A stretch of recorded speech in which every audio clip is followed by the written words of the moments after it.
जय भारत, वंदे उत्कल जननी। श्रीमती नवनीत राणा।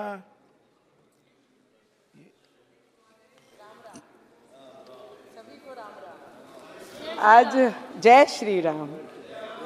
मैं अध्यक्ष महोदय जी, सभी ने कई वर्षों से सुन रहे हैं, हमारे तो लोगों का जन्म भी नहीं हुआ होगा, इतने वर्षों से राम जी का वनवास इस देश के प्रत्येक नागरिक ने, और हमने तो सोशल मीडिया के माध्यम से अभी पिछले कई वर्षों से हमने राम जी के मंदिर के बारे में, उनके इतिहास के बारे में सब पढ़ना लिखना सबने शुरू किया।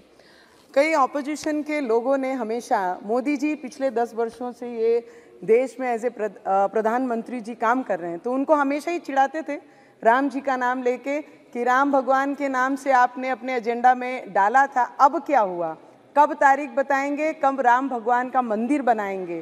तो मुझे लगता है ऐसे बदनसीब लोग बहुत कम होते हैं दुनिया में, जिनके पास 50-60 वर्ष रहने के बाद रामलला का मंदिर नहीं बना सके, ना ही राम भगवान को उनकी जगह पे स्थापित कर सके। और ऐसे भी कई लोग होते हैं हमारे देश के प्रधानमंत्री जी जैसे, जो 10 वर्षों में तारीख भी बताई, मंदिर भी बनाया और भव्य पूरे विश्व में हमारी आस्था को कहीं मरने नहीं दिया, और मंदिर को स्थापित करके मंदिर भगवान के, राम भगवान के मंदिर में उनकी पूजा आस्था भी हुई। मैं ये बताना चाहती हूँ सर, राजा कैसा होना चाहिए, तो राजा भगवान राम जी जैसा होना चाहिए। भाई कैसा होना चाहिए, तो भाई लक्ष्मण जी जैसा होना चाहिए। लोकतंत्र के राजा कैसा होना चाहिए, तो हमारे देश के प्रधानमंत्री जी जैसा होना चाहिए।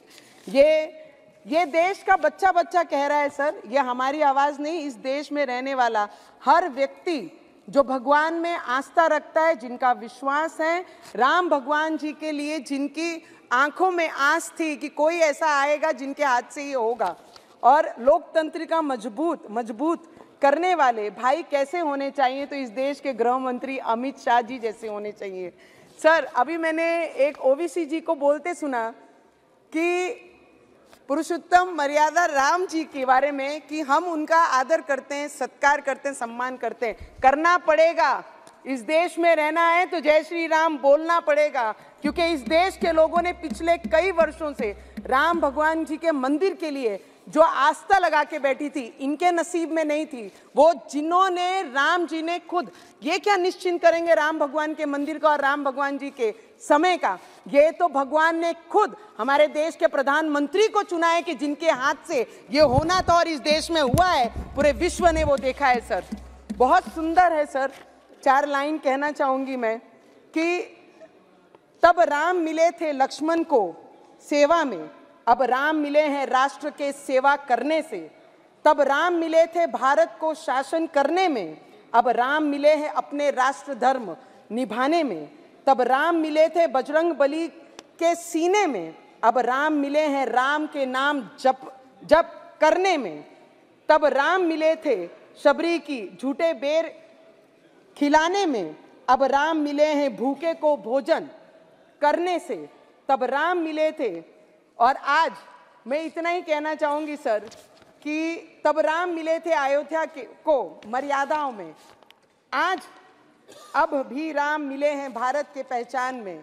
मैं इस देश के जितने भी सर, उस दिन जिस दिन राम मंदिर का स्थापना हो रहा था, हमारे राम लल्ला जब स्थापित हो रहे थे, उनकी पूजा हो रही थी, हर किसी के इस देश में रहने वाले की आंखों में वो आंसू थे कि आज तक हम अपने घरों में रह रहे हैं, हिंदुस्तान में रह रहे हैं, अपने छतों में हैं, पर जिस भगवान के आस्था पे ये पूरा देश चल रहा है, उनको ही हम उनका घर नहीं दे पाए।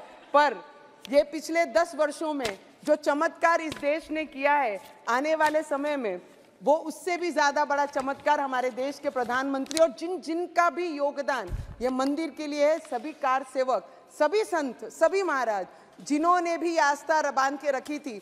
ऐसे कई संत हैं जिन्होंने 35 वर्ष उस टीन के झोपड़े में रखकर राम जी की पूजा की है। तो मुझे लगता है उन सभी को दिल से नमन करना चाहूँगी।